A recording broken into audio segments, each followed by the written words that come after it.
ambiente por inteiro desta semana é sobre o cerrado, uma vegetação que ocupa mais de 2 milhões de quilômetros quadrados, representa 1/4 do território brasileiro.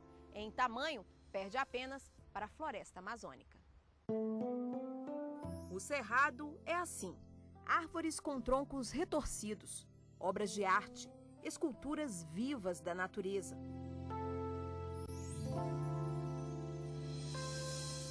São plantas de porte pequeno, em compensação com raízes profundas. Isso permite que na época da seca elas consigam captar água lá do fundo do solo. As folhas têm pelos, as cascas são duras e grossas. Essa casca grossa, essa cortiça que recobre algumas árvores do cerrado, não todas, realmente ela condiciona a árvore a ter certa resistência à passagem do fogo, né? Infelizmente, nem todas as árvores do cerrado têm essa característica de cortiça, né? Algumas têm essa característica. Isso faz com que, de certa forma, algumas árvores, algumas espécies, com a passagem do fogo, algumas características vegetativas são desencadeadas a partir da passagem do fogo, que na verdade é um estresse. E isso faz com que algumas árvores, essas árvores que são mais resistentes, depois da passagem no fogo, você encontra folhas novas, algumas espécies até floram após a queimada. Uma vegetação vista em 11 estados brasileiros, principalmente na região centro-oeste. Está presente em cerca de 2.046.000 quilômetros quadrados.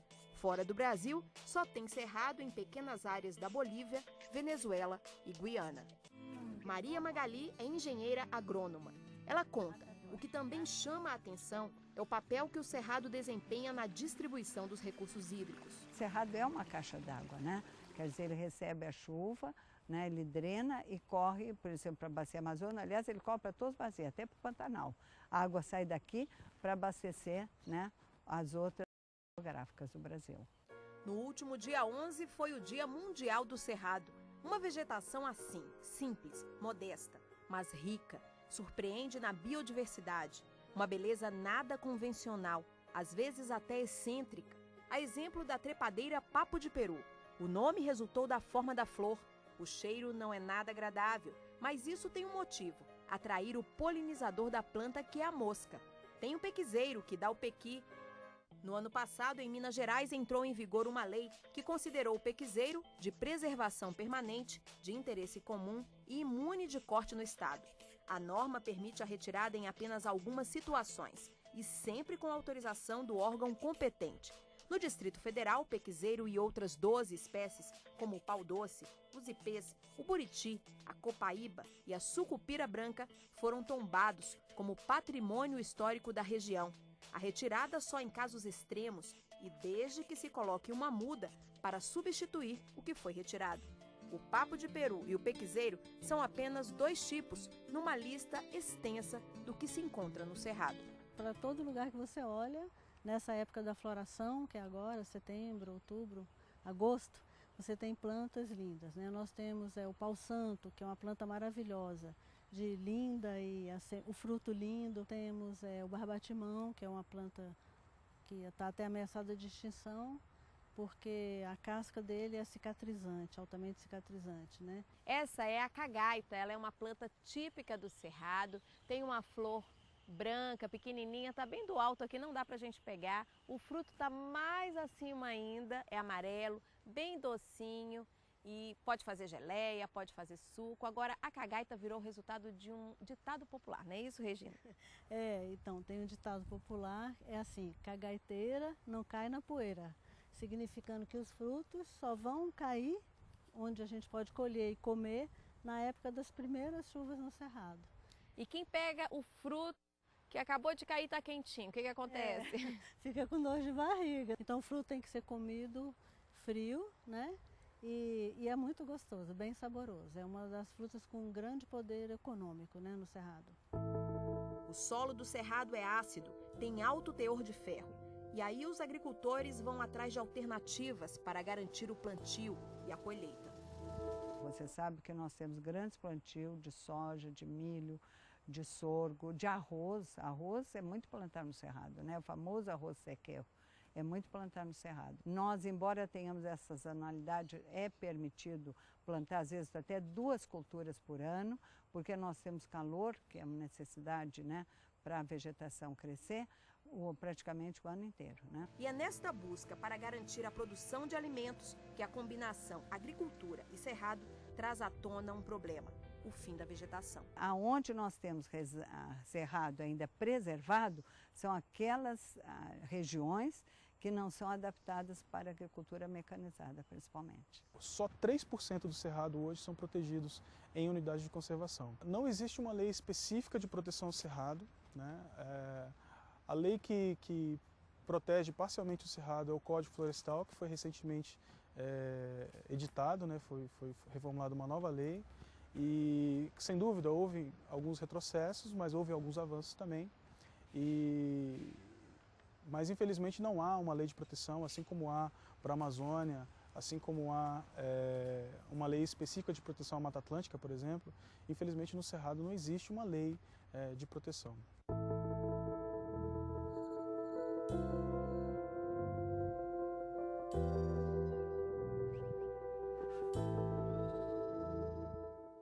E aqui no Distrito Federal, um grupo de voluntários resolveu arregaçar as mangas e mostrar o quanto é importante manter esta vegetação preservada. Rede de Sementes do Cerrado. Este é o nome da associação sem fins lucrativos que tem como lema a preservação. Preservação da fauna, que praticamente na totalidade está ameaçada. Elas ensinam qual deve ser o primeiro passo. O primeiro passo é o respeito, né? Respeito ao ambiente como um todo, respeito aos animais, ao local onde eles vivem, às crias deles, porque você vê muito pessoal mata a mãe para ficar com os filhotes, para vender o filhote, né? Acho que todo animal tem, igual a nós, o direito também de se reproduzir. Uma luta também em prol das árvores, das flores, ameaçadas pelas queimadas, pela agricultura. Tudo é conhecido, é valorizado, e sendo valorizado é conservado naturalmente, né? É o que acontece, a gente tenta, através da rede, divulgar o conhecimento a respeito do cerrado, para que as pessoas se conscientem que eles tenham valor, não é só passar o trator e plantar cana-de-açúcar. A Rede de Sementes do Cerrado existe há 10 anos e trabalha principalmente com os pequenos produtores rurais que estão em áreas onde essa vegetação está preservada. São pessoas que vão em busca de sementes para garantir a permanência das espécies. O assentado que tem um pedaço de terra, 10 hectares, e tem uma área de reserva legal. Tá? Nessa área de reserva legal tem esses exemplares que são as árvores matrizes, como a gente chama. Aí a gente ensina esse produtor, né, esse proprietário, pequeno proprietário rural, a identificar aquela árvore. A gente identifica para ele botanicamente, que é uma coisa que a legislação exige. Aí ensina o produtor, o proprietário, a coletar a semente, a beneficiar a semente, tirar do fruto e manter a semente viva, né? E depois coloca ele em contato com alguém que quer comprar aquela semente. Nós ajudamos esse pessoal que tem essas pequenas terras, que tem boas árvores, né, a comercializar suas sementes, ter um rendimento e deixar aquela árvore em pé. E não cortar, porque talvez a pessoa corta para ter carvão, porque dá um dinheirinho para ele, né? Então a gente está ensinando as pessoas que o cerrado em pé é mais importante do que o cerrado deitado, que é ele morto. Essa questão dessa preservação é questão de amor ao cerrado? É a questão de amor ao cerrado. Por um lado, um grupo usa as sementes para manter a vegetação viva. Por outro, elas se tornam matéria-prima nas mãos de artesãos.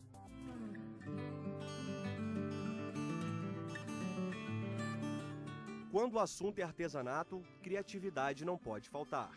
É no cerrado que muitos artesãos encontram inspiração para inovar a arte. Cada peça tem uma beleza singular. Algumas decorações são feitas com as mais diferentes sementes: o olho de cabra, o olho de boi, mulungu, falso pau-brasil e feijão de porco. Tem também arranjos modelados com sementes mais conhecidas: café, coquinho e cravo. Até o carrapicho, aquela semente espinhosa que quase ninguém gosta, tem utilidade para Eliane, artesã em Brasília há quase 10 anos. O artesanato para mim é uma luz em geral, né? E sem contar que é uma terapia, que você ocupa a sua mente, você se distrai. A mistura do alho envernizado com a canela dá o charme para esta árvore decorativa. A cesta de frutas é modelada com sementes de eucalipto, açaí e mais uma vez o carrapicho do cerrado.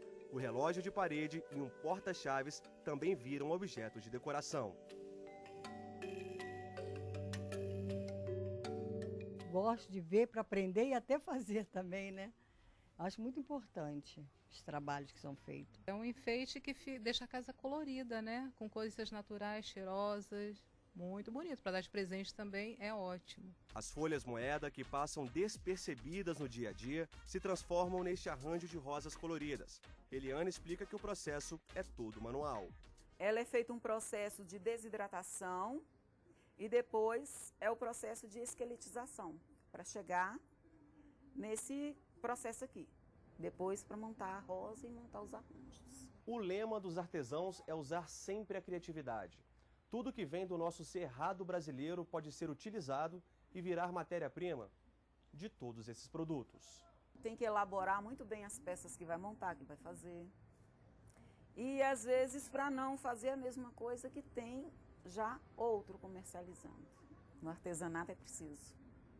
A criatividade é a habilidade. Adélia aproveita o tempo livre para conhecer o trabalho dos artesãos em Brasília, aposentada de ser apaixonada pela arte. É um trabalho muito bonito, tá? Principalmente essas folhas secas, as flores daqui de Brasília, né?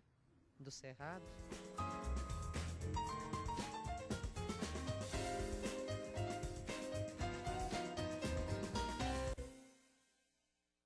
E no próximo bloco, o que diz o novo Código Florestal sobre o Cerrado? E por que esta vegetação ainda não recebeu o status de patrimônio nacional? Tudo isso em instantes. Eu volto daqui a pouco.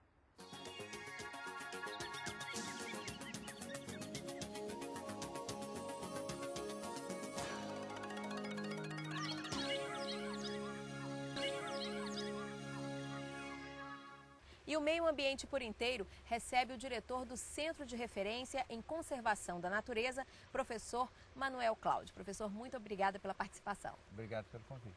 E a nossa conversa ocorre num ambiente muito agradável, aqui no Parque Olhos d'Água, numa área nobre de Brasília que preserva a vegetação. Professor, cenários como este são difíceis de ser encontrados? São poucas as áreas que as pessoas têm a oportunidade de conhecer o Cerrado como ele realmente é, né? E por isso, por desconhecer a vegetação, acabam por desrespeitar, achando que é uma vegetação de segunda classe, uma vegetação desprovida de belezas, né? A situação do Cerrado é preocupante hoje? Bom, o Cerrado, em termos de política agrícola, foi considerado, desde a década de 70 para cá, a última fronteira agrícola do mundo, né? E o Brasil, em termos de produção agrícola, ele responde às demandas internacionais. Então, precisa-se de soja, planta-se soja no Brasil.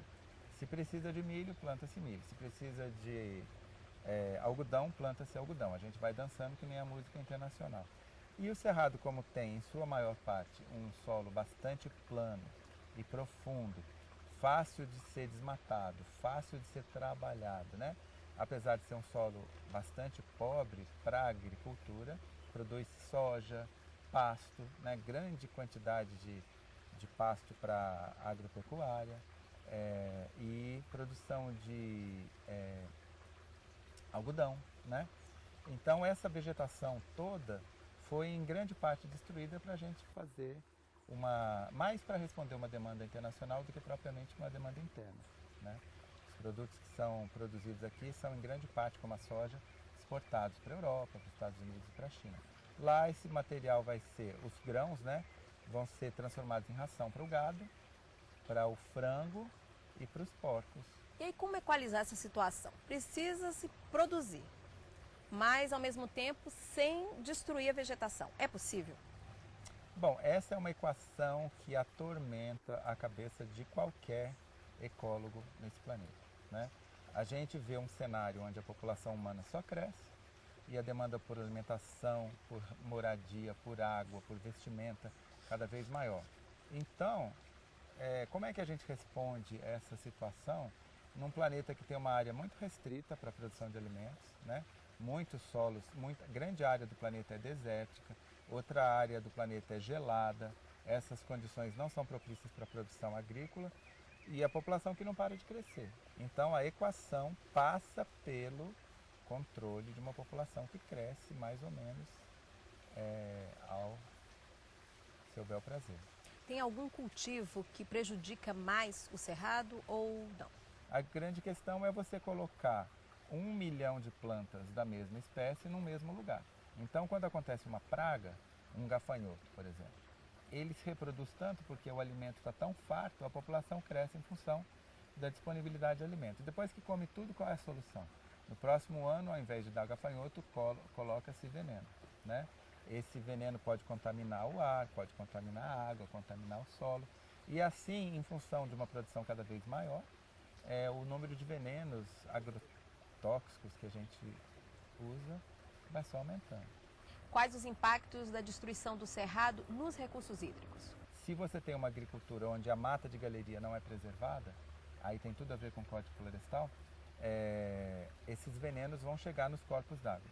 E essa água vai correr do Distrito Federal para Goiás, de Goiás vai para o Pantanal, e do Pantanal vai passar pela Bacia do Prata e vai chegar lá na Argentina. Por outro lado, outros rios vão chegar na Bacia de São Francisco, Nordeste, Bahia, né? Então, tudo que se faz aqui no Brasil, no Planalto Central, em termos de contaminação dos recursos hídricos, tem consequência na América do Sul inteira, né? Então, a gente não sabe quais são as consequências desses agrotóxicos que estão chegando nos corpos hídricos, né?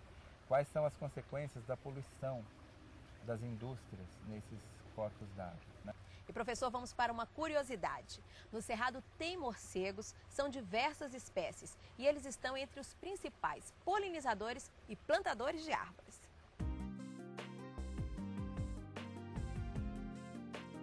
No Distrito Federal são quase 50 espécies. Os morcegos são os únicos mamíferos que voam. Possuem hábitos noturnos. De dia procuram abrigos como cavernas, edifícios, bueiros, folhagens.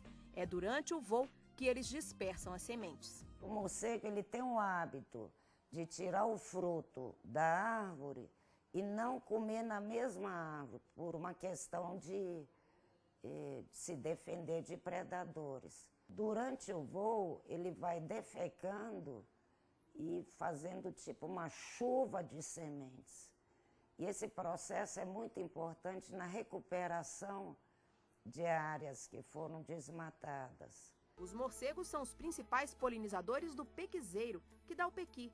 Mas, apesar de terem tanta importância na preservação do cerrado, esses animais correm o risco de desaparecer. Tudo por falta de informação. Considerando que no mundo inteiro nós temos em torno de 1.200 espécies e somente uma tem o potencial de se alimentar do sangue humano, eu acho que não justifica as pessoas fazerem um alarde grande, terem esse pavor todo, em detrimento da grande maioria das outras espécies que se alimentam de insetos e de frutos ou flores. Então, professor, parece até engraçado, né? Mas se não tivesse morcego, não tinha piqui que o goiano gosta tanto. Pois é. Se eles soubessem disso, eles conservavam mais os morcegos em função da produção do piqui. O piqui é uma árvore polinizada por morcegos, né? E sem morcegos não há piqui.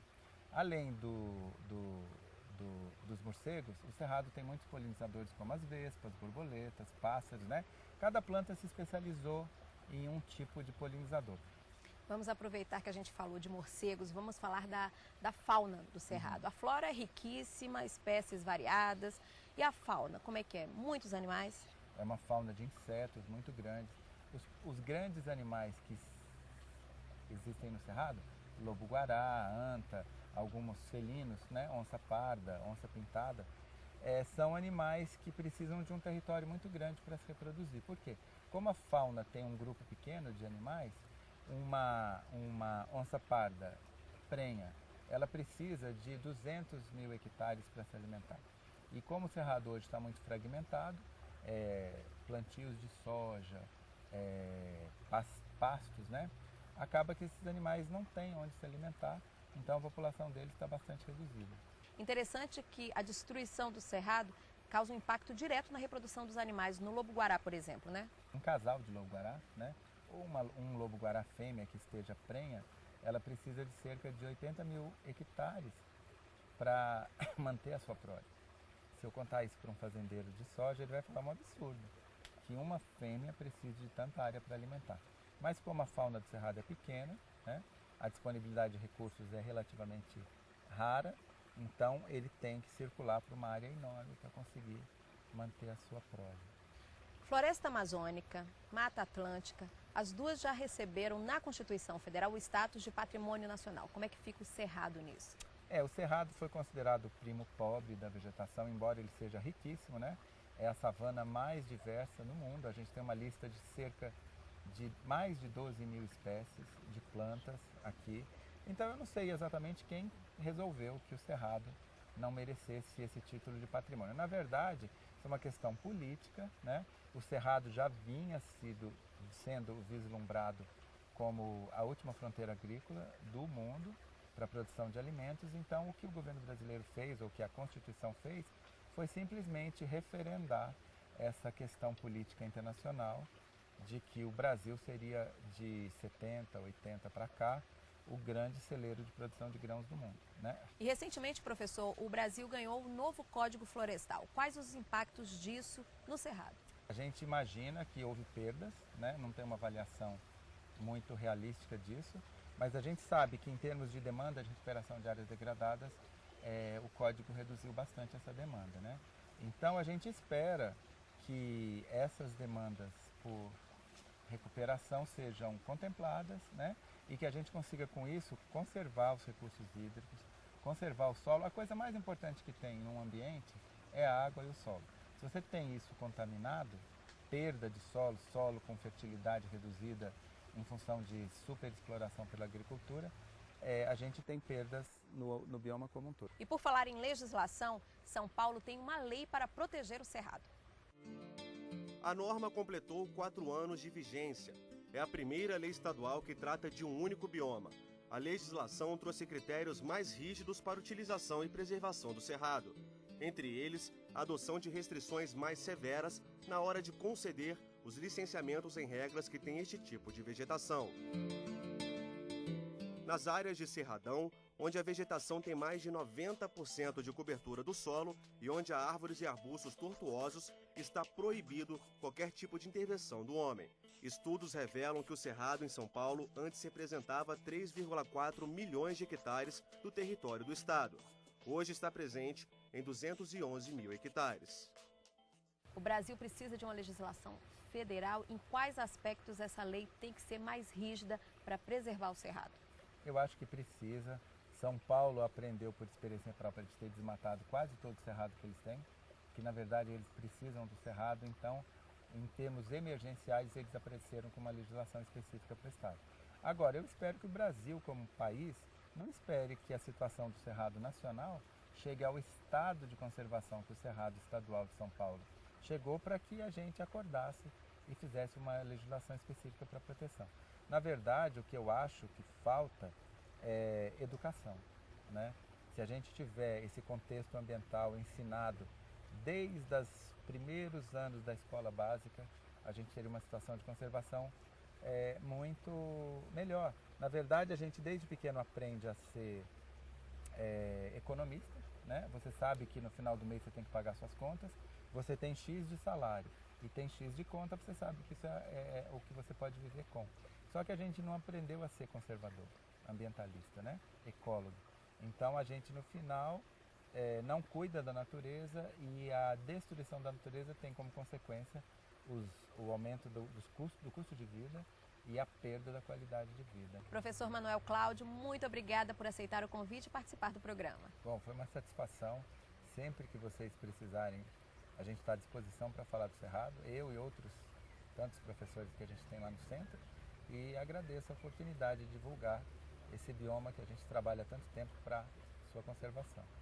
E o Meio Ambiente por Inteiro fica por aqui. Você tem alguma sugestão de reportagem? Então escreva pra gente. O nosso e-mail é meioambienteporinteiro, tudo junto, @stf.jus.br. Eu volto na semana que vem. Até lá!